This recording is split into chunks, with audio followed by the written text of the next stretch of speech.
Woke up this morning with my mind set on loving me. With my mind. Welcome to the Q&A exchange. I am Kiani Denise, your self-healing coach. And my name is April Diane. And we're so honored to have on our show today Angelica, who is a women's empowerment coach, wild, passionate lover, and adventurer of life. And she's coming on to talk with us today about people pleasing. So to give you a little bit more about her, she comes from a corporate civil engineer, hippie world traveler. She's a teacher, neuro-linguistic programming, life coach, and everything in between her words.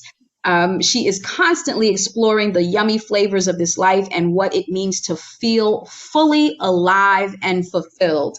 It is her pleasure to guide and reconnect women to their true essence, inspire them to thrive living their dreams, and share her love of holistic, wholehearted living. She is obsessed with transforming chronic people-pleasing women into unapologetic queens, oozing with self-love and confidence. Yes, she has. And when you see her Instagram, you'll know for sure.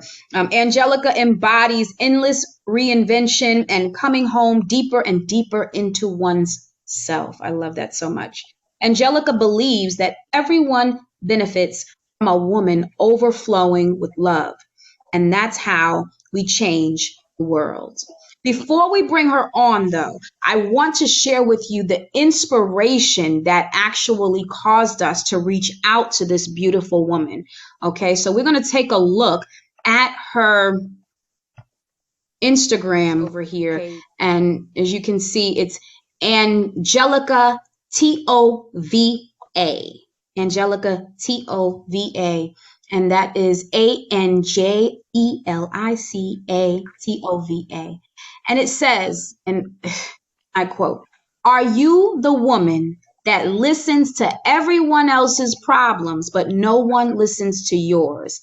Let me tell you how she had me right there, Q. Okay. She had me with that first line. She says, your friends and your families, your partner unloads all their stuff onto you, and you feel obligated to be there for them. Even when you don't have the capacity to continue to give and you feel depleted. You are so busy fixing other people's problems, but too scared to look at your own problems.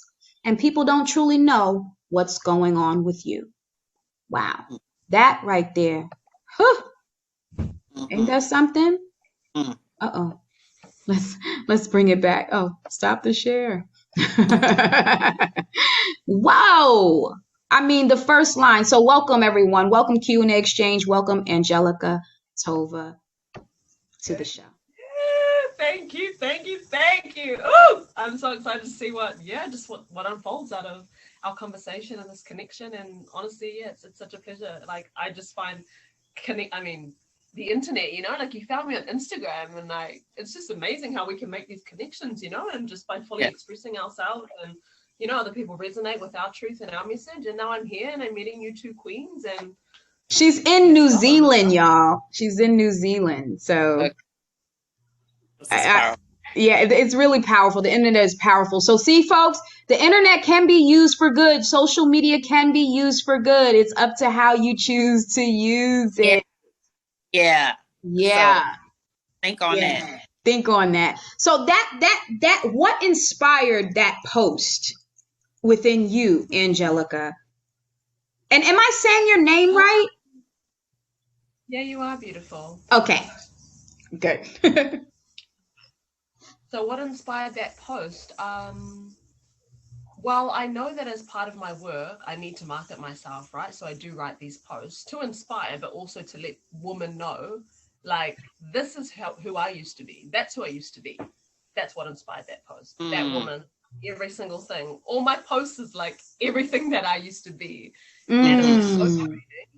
And it was hiding myself, and I couldn't show up authentically. And yeah, to everybody else, I was this ray of sunshine, and I had nothing wrong with me. But on the inside I was like, nobody knows who I am. I felt deeply misunderstood, deeply alone, because I never felt like I could express myself truthfully and share my emotions with people, because everybody else had it worse than me. You know, Mm. I didn't have good in them. So I just took on everything, and I would, like, you know, I would talk to God, I would journal, but I would never tell people about my problems. Yeah. And also kind of an egotistical thing as well, because I wanted to be that kind of savior for people, you know, Mhm. like that person everybody could rely on, that person that people could Mhm. come to all the time, that reliable, safe space. But I didn't have that. I had to do it for myself. Exactly what you were saying, Kuyani. You know, being like my upbringing, and I didn't have emotional support. So I had to emotionally support myself, emotionally mother myself. That's why I Mhm. have such insight Mhm. and awareness into what it takes to really like create that safe space for someone to feel safe enough to express themselves. Wow. Mm. Yeah. Wow. You know, you touched on something so important when you spoke about the egotistical side of being there for everyone. Yeah. Wow. Because I don't think that I identify that part as much. You know, that don't they call that like the martyr? Is that what the martyr is referencing? um Is it? Is that what it means?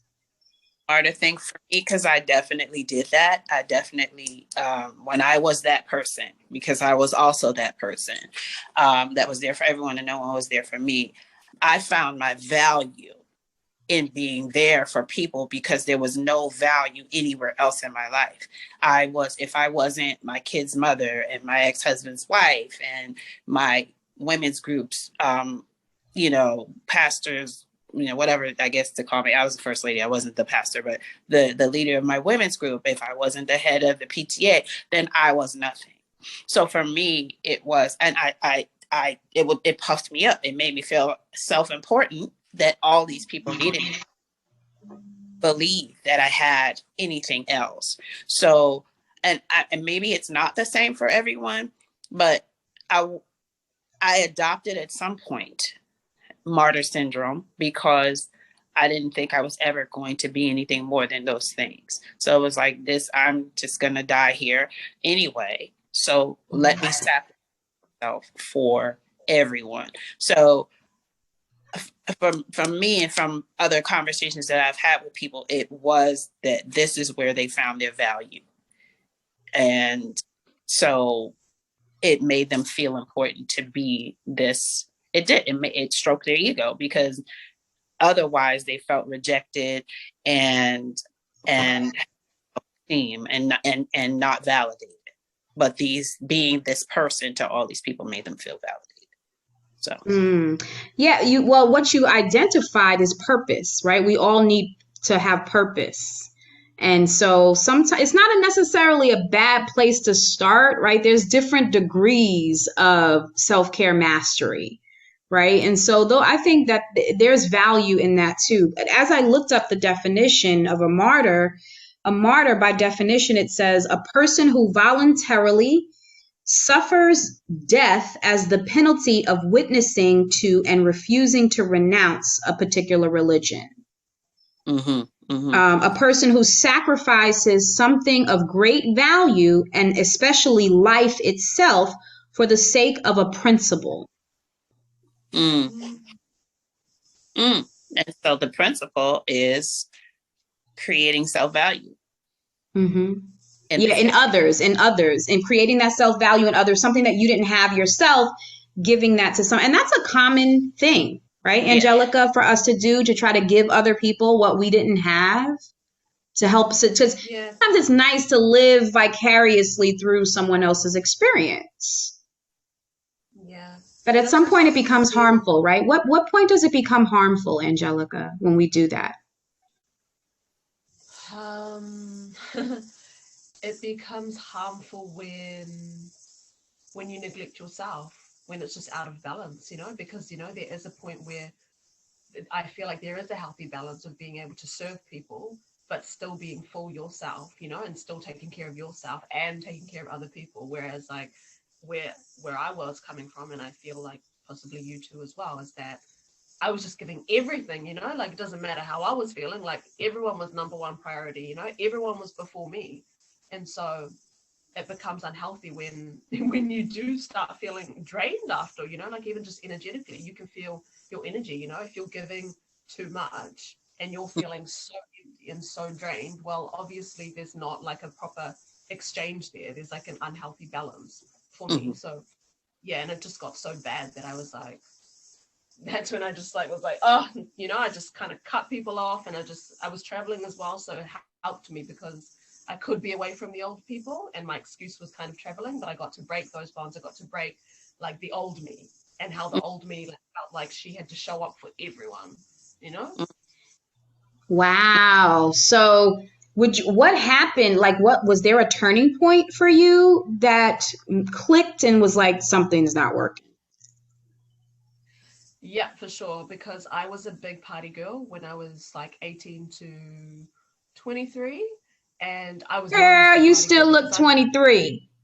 Seriously. I'm Okay. my Chinese. Must be. You got Chinese in your family? Okay, no, go ahead. Yeah. So I was partying hard out, and because I'm very sensitive and I'm very empathic, that's why the people pleasing was so easy for me, because I can feel, okay, so I can be a chameleon and I can change like this to please this person, you know, to be more charismatic, to be more loved, so that, you know, so that I get more attention, so that people love me. I'm the life of the party. I was always the life of the party. When I rock up to the party, like that's when the party started, you know? Okay. And so I'm getting super drunk, super wasted. I was known as the party girl, you know, drinking day in the morning until the afternoon, many days in a row. Okay. And then one day I was in Fiji. I was living there actually. I'm half Fijian, half Chinese, so Okay. born in New Zealand. Okay. And I was living in Fiji, working as a civil engineer, and I had a night of partying. I woke up the next morning and I just like had a breakdown. I was just crying because I felt so empty inside, you know, like I'm this party girl that's like the life of the party. Everybody loves me, la la la la la. But inside I was like, but nobody actually sees the real me, because I'm so sensitive and soft, and I don't share that with people because I was scared. I was scared to show people that side of me. And then yeah, from that moment, I quit drinking. I was like, I'm done. Like I was really like, what am I doing with my life? Drinking my life. I know my heart is my gift, you know, like, and it relates to what you said, Kuyani, about how we do things for other people because it gives us a sense of like self-importance or value. Because I always, I felt like an alien in this world because my heart is so big, my heart is so strong, but in society, it's like the hard skills that are valued. Well, this was a story I told myself anyway. You know, what degree you got, like how productive are you, like jobs, money, all the hard things, all the paper things. And I knew that my intrinsic gift to this earth is my heart and is loving people. But like, how can I explain that to people that don't feel it? You know what I mean? It's an invisible thing. It's intangible. It's just like a feeling. And so when I would help people and people please and put them before me, it gave me that like, it reaffirmed to myself, like my heart is my biggest gift. Look, I'm helping these people, you know, and I felt so. Yeah, and now it's funny full circle because now I'm a women's empowerment coach, and that's what I do. And it's crazy because I have translated that into the material world. Like I make money, you know, just helping people to love themselves and on their healing journey. It's so incredible. That's Wow. You said you were scared to show the sensitive side of you. Tell me a little bit more. Tell us a little bit more about that. Like, why did you alluded to, you thought, I guess, people wouldn't receive it. And so here's the thing, because what you're talking about the whole heart giving thing, like I feel that so much. Like I feel like people are really in need of that feminine energy. I feel like they're in need of it. But when you give it, it's kind of like intrusive. Well, like it makes them uncomfortable, right? But I guess for me, one of the things that I'm overcoming is not worrying about how it's received and just being able to just give it. And don't worry if they receive it and all of that. You with that? Okay. So I'm trying, because how did you make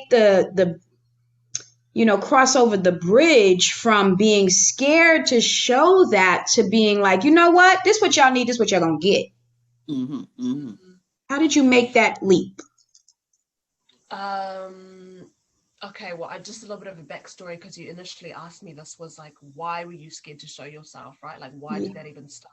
And so that started because my family is super religious, and I'm mixed race as well. So there's the Chinese and the Fijian side, and in my family and my upbringing, there was no like emotional intelligence almost, like I'm super emotionally intelligent and super sensitive, but my parents weren't that like affectionate, or they weren't with their words, they weren't necessarily that affirming.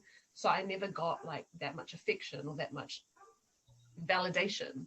So I had to do that myself, and I had to just, honestly, it's just been a lot of like experimentation, traveling, like, the hardship that happened. Like the three major things that happened in my life were I was in a domestic violent abusive relationship, and that was my first relationship. And the second one was that I was raped.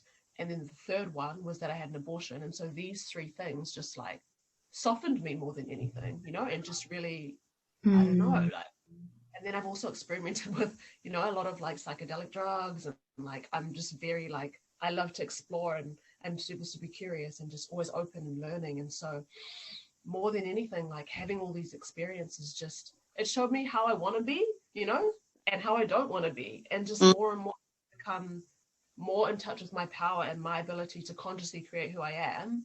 And I've always had this heart. So it's like, show it, like the people that I'm most inspired by are so, like Brene Brown and stuff. When I watch her speak in her TED talks, like, she's just so authentic, and she's so loving, and she touches people with her heart and her words and her passion. And I'm like, I saw myself in her, like that's me. Like, I know I can do that.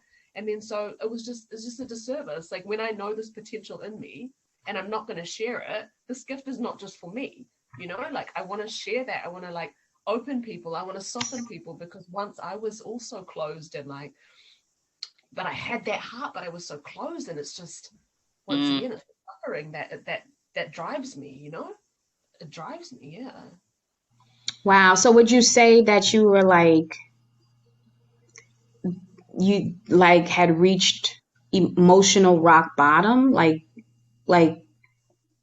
with that, with those three very intense experiences, you could have gone the other way with it. You could have been, but because you already had, you couldn't have, someone else could have, I'll say that. Because you already had that heart, you leaned into that. And would you say that by leaning into that for yourself, that helped you to overcome those three circumstances that you experienced? Yes. And honestly, like, yeah, it's relating back to the ego thing of, it humbled me more than anything, because I had been quite sheltered, So when these things, I realized like, oh my God, I really actually do have these intense emotions that before I would just wait for people, and they would say, I felt this and that, but I was always kind of like, living in the spiritual realms and quite disassociated from my body. And so it was compassion, love and light, and so positive, but I never actually allowed myself to experience like jealousy, grief, anger. Like, honestly, sisters, I had such negative connotation with these emotions, and I suppressed like most of my life. I had chronic disease, chronic asthma, chronic eczema, which I've like 90% healed now through holistic living. But yeah, and then it really just humbled me more than anything. Like, I really saw how much I was on my high horse, and those events really softened me.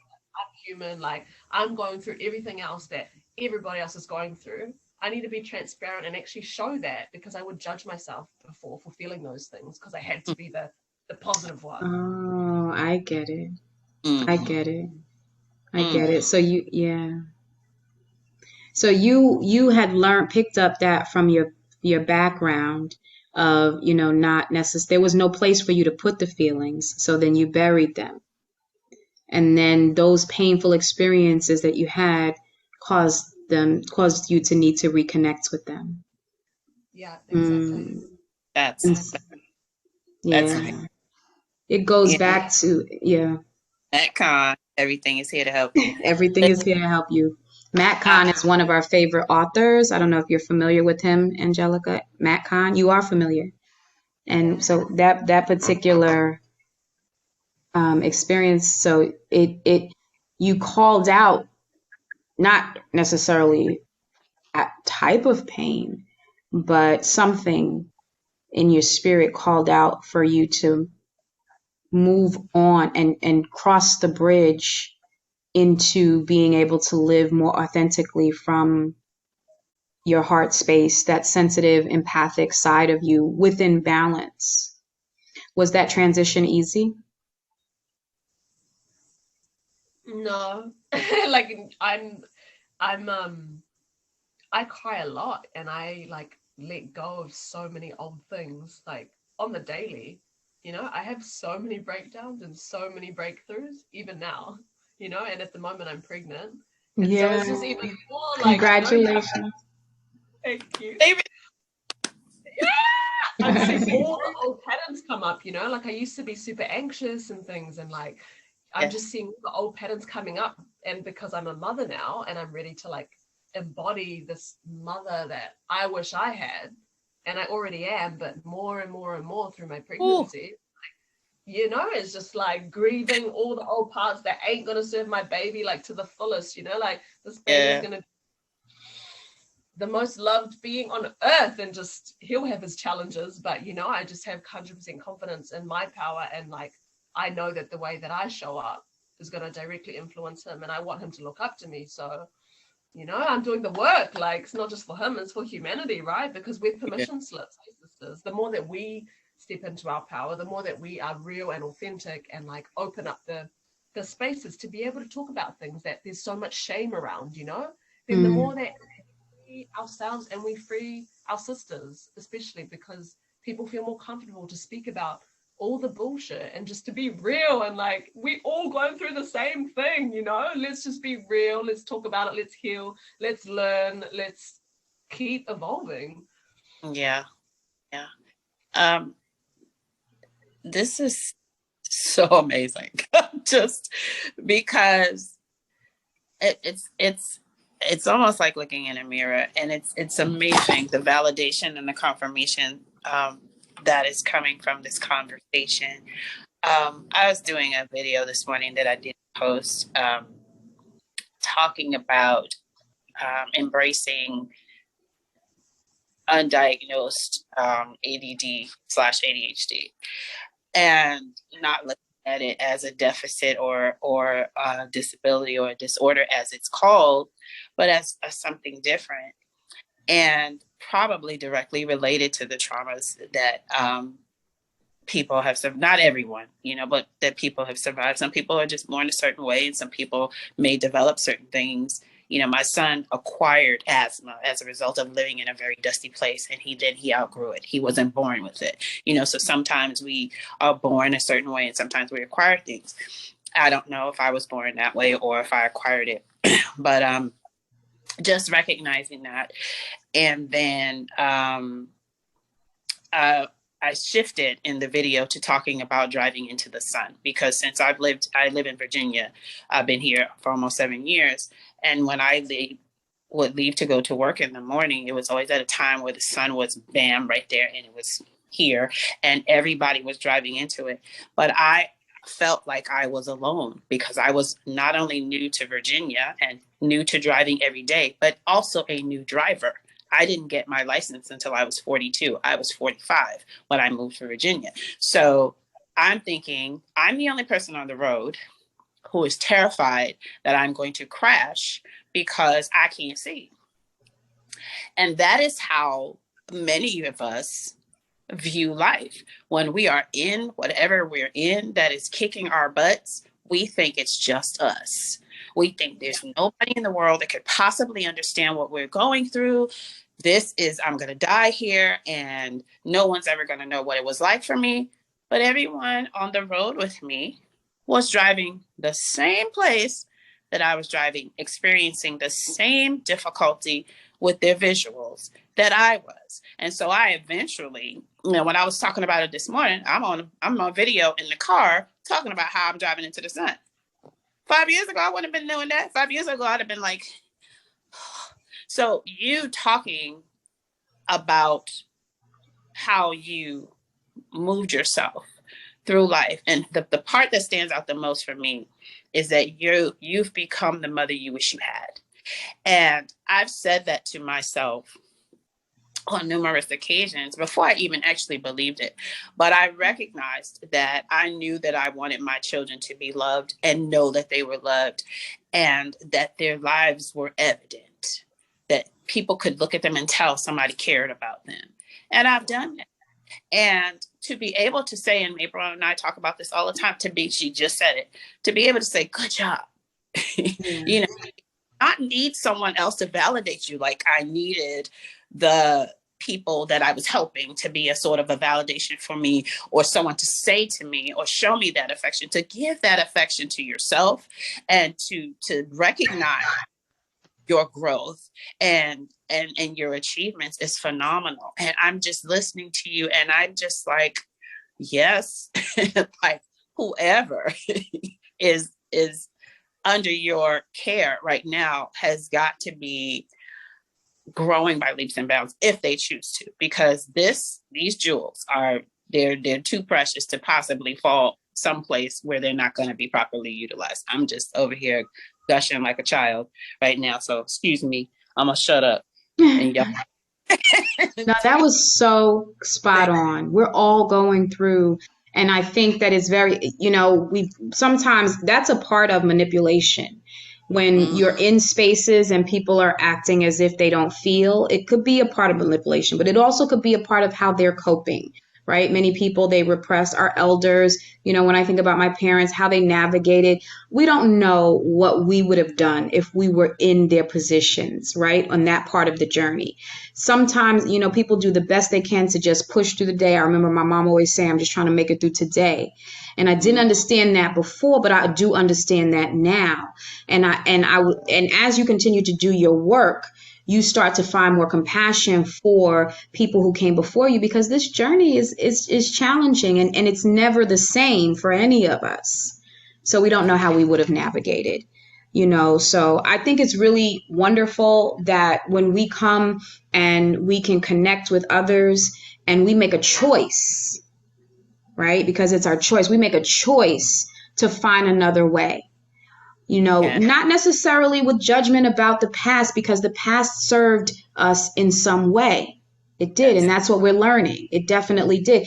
The past also could have been the catalyst for helping us understand what we now understand, and so just coming to a place of within ourselves where we're not also, once we learn more, like with this whole people pleasing thing, because this is a common practice, Angelica and Kulyani, that when we become self-aware, it's a common practice for us to try to, woe is me, or to beat ourselves up about what we didn't know, what we should have done, and what have you. But that's not healthy for us to do. And that's not going to help us to move forward. So if you are out there and you are having some of these patterns of, people pleasing that Angelica has identified on this post, you have to check out this particular post. I mean, it was so profound that it just stopped me in my track. You say in the post, we all need to be supported. No man is an island. And I know that trauma can make us want to be an island. Mm-hmm. So Angelica, okay, so you had those experiences, you navigated, you became more humbled, and you said, hey, I'm a human, I have feelings, I deal with anger, I deal with jealousy, I deal with all of these different undesirable or least desirable, socially unacceptable emotions. Now what?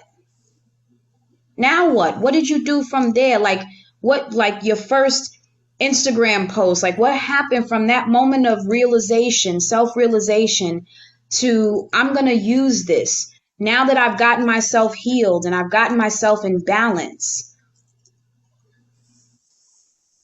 what was your next?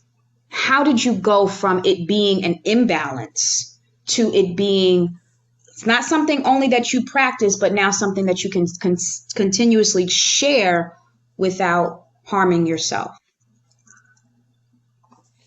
The first thing that came to me was choosing me.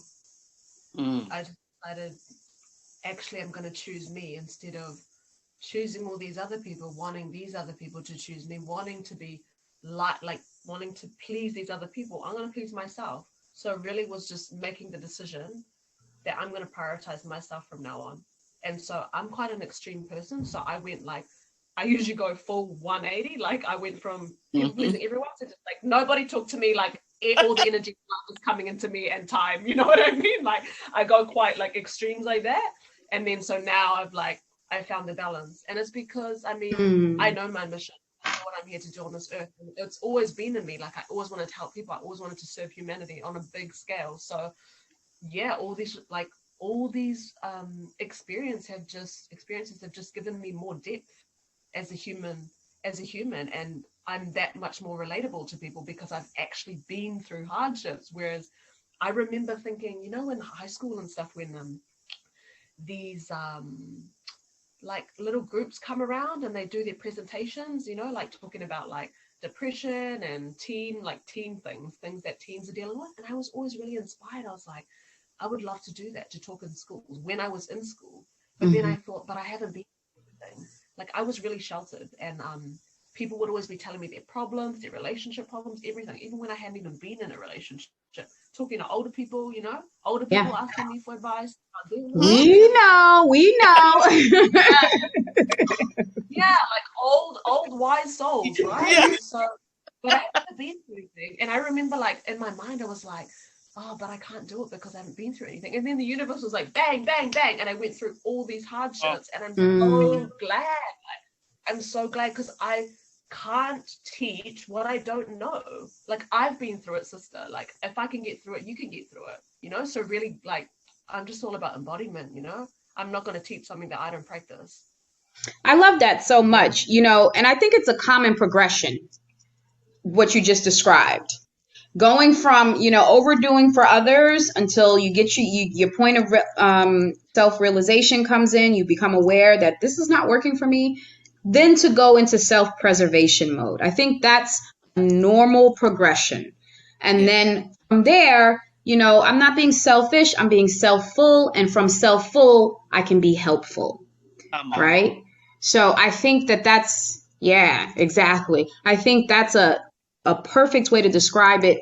And so for those of you who are out there who navigating, that people pleasing, you heard it here, the journey is messy. And you will find your rhythm and your way. But the most important thing is to make sure that you are feeling good and you're taking care of yourself too. You're putting yourself on the to-do list, right? That's the foundation of our show. And so I have a question. Yeah, go ahead. So, you, Angelica, mentioned, that you did a complete 180, and I know that story all too well because I left a whole family in New York to come down here, so I know what it's like to go from doing everything to nope, everybody leave me alone. What was, if you even noticed, what was the reaction of all the people who were used to you being available when you decided that you were no longer going to be? That's a good one. Yeah, it's a really good one. I was actually asked this yesterday by my beautician. Yeah, and the interesting thing is that I honestly feel like I had a bit of a hack because, as I said, I was traveling. So my excuse was like, I'm not on the internet. I almost didn't even have to deal with it because people were like, oh, she's traveling. And I kind of, before I was very anti-social media and things. So like, I've always been like, even though I'm always there for people, I like to have this kind of no access to me kind of vibe, you know? So even though I would drop everything for everyone, I still had this like, you can't access me whenever you want. So when I traveled, I actually didn't have to deal much with that. But when I came home, that was the real integration, like especially with my family and people close to me. Like, you know, it's hurtful, eh? Like to my mother, for example, me being used to people pleasing, me used to like, she says jump, I say how high, like everything she says, I'm like, yeah, I'm there. And it's because I wanted her love the most growing up, because I didn't feel like she accepted me, because I'm the black sheep, you know, I traveled, I didn't do the corporate life, like all the things. And because I never got that validation, as you were speaking about, you know, the emotional, like, I'm proud of you, like no words, like to this day, like she still struggles, you know, and I've accepted that. But having to deal with her feeling hurt and upset that, you know, she had done something wrong as a parent, or that like just pretty much not being able to fulfill her image of the daughter that she wanted was quite hurtful. She would feel triggered because I would say no to things now, for example, instead of just like doing it, you know, and she felt disrespected, and I felt so sad that she was disrespected, but it was not my intention. And she, even to this day, she can't understand that I'm not disrespecting you. I'm respecting myself. I'm not disrespecting you. That's Right. right. That's right. That's So great. So, some people are just not gonna understand, yeah. and that's Yeah. And honestly, that's the big reason as well for me as to why I'm good at not caring what people think, is because the one person that I want to be validated or to please is my mother, and I can't, because we're just so different and we see so differently, and I've accepted that. And so if I can accept that my own mother doesn't accept me and that she judges me, I don't care what any random person how they do me. I don't care. Do you get me? Like my own mother, I've accepted that my own mother, like, you know, so I'm like, I'm good. We want to use all that pain to help others. It's just, fuels my heart. Absolutely. I love this work that we're doing. And, you know, before we got cut off there, you know, you were saying about if your own mother, you know, didn't accept you and embrace you, then why would you care about anybody else?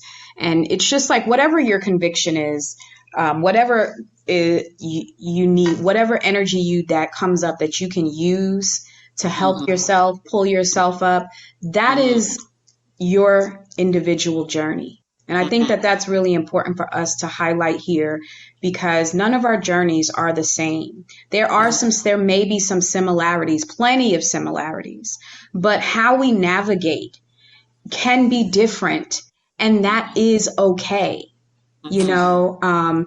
And so I just want to salute you also, Angelica, for the work that you're doing and for learning to humble yourself, because it is not easy to come off of our high horses, right? We all can have them at some times, but to say it and to live it, to me, is is such an important part of self-development. To get into that place to say, you know what? I also feel, and I also go through different things, and I navigate. Let me share with you how I navigate. I think it's a beautiful thing. So thank you for sharing your story, sharing your truths, sharing your pain with us, being so vulnerable with us today. Really appreciate you. And for jumping on, being willing to connect with us. We definitely, you know, salute you for that as well. I wanted to bring back up the point what you said, that you started to give no access. So we identified, you know, 4 points today about how you went from people pleasing to standing in your power and your truth, rather, also as a woman's empowerment coach. You became aware, you know, something traumatic happened in your life, and you became aware, you know, that you have feelings and you wanted to feel. And then you went into your self-preservation mode. And then after you did your healing for that level, right? Because healing is continuous. Then you said, now I'm going to go ahead and go back into my work. But then you also understood, you extracted the wisdom from the experiences that you had. And you use that. That part is almost usually the most challenging part is, okay, applying what you know, right? Yeah. And applying it across the board. Because some people think, oh, that doesn't apply to me. No, it applies to everyone. Nobody has the right to overuse my, gifts. So just that whole no access thing, I think that's also an important part of it. And it almost can feel a little selfish. You can start to feel guilty. You're supposed to do this. You're supposed to do that. Supposed to. You know what I mean? And right, exactly. So the fact that you were brave enough and courageous enough to say you no longer have access. I know this is what you're used to, but this is a new me. And then to your mother at all, like that's like that's like, whoa, how do you? But if it's necessary. So I'm loving the work that you're doing. Please, y'all, Q&A exchange. Community. Yeah. Go and check out Angelica Tova on Instagram. She's going to inspire you. That little dance you did the other day, was sometimes you got to get up and get on up and make it, just wonderful. Wonderful. Yeah, absolutely. So much bravery there. Yeah. You got to come back again because, I don't feel like this. For sure. Like, we definitely, we have other things that we need to talk about. We want to know how we can help get your message out there even more, because this work is so important. Yeah. And so salute to you too, Queen, for making the decision to value this work and making it a priority in your life. All right, y'all. Then we're going to wrap this up today. Hope that you guys, we know that you enjoyed and pulled some jewels from this episode. And what'd you say, sis? What'd you say, Q? I said absolutely. Yeah, definitely. They had to. So is there anything else that you want to share? Do you have any workshops or anything going on that you want to share with our community? Yeah, I would love to. Yeah. Firstly, again, I just want to thank you. Like, this is such an amazing space. I'm so keen to be back on. Like, just where's the invite? I'm on. Like, for real. I love it so much. This is I thrive in this kind of environment, especially bouncing off you two, and like, just, yeah, I love that. And I do actually, so I have a group coaching program called The Lover. And it's a 12-week romance journey of falling in love with yourself and magnetizing a fulfilling relationship. So, yeah, I just hit on all the love on all the levels, with your mind, with your body, with your, with rituals, with expressing yourself, with your truth, with your desires, just like, yeah, full sisterhood, 90-minute Zooms. And yeah, more than anything, it's just a safe space for women to come together and to really share the deep, vulnerable things that we're like too scared to talk about, and to be witnessed by other women and to be celebrated by other women, right? Because there's too much of this like cattiness, like who's prettier, who's got the better man, who's got the better job, like comparison. And I'm just like all about, you are completely unique, 100%. Nobody is like you. And I just love seeing women blossom into that, and into their confidence. So yeah, you'll learn confidence, you'll learn how to just prioritize yourself, boundaries, speaking out, expressing your truth. Being in a container with me was because I feel like I do really deep work, but I do it in like a fun, sexy, like it almost seems easier way, like, yeah, because the way that I am is very colorful. Yes. I love it. Absolutely love it. So how can they sign up for that course? The Lovers? Is that what it's called? The Lover? I love the name. Yes, Lord. Yes. Where can they go? Follow me on Instagram. It's in my bio actually on my Instagram. So click on the link tree, first one to sign up to the waiting list. So yeah, I'm actually launching it today. A free event actually, so women can come and get a taste of what it's like to be in my coaching space, and then from there, if they want to join the Lover, then jump on. All right. Yes. All right. Thank you so much, you beautiful ladies. It was a pleasure to be in your company. Until next time, and always, peace. Till next time. Join Mwah. Angelica Ciao. Tova's Love Method Masterclass. Learn her signature love method to master the art of self-loving so you can feel confident in your own skin. This is a free online class held on Monday, February 28th at 11:30 p.m.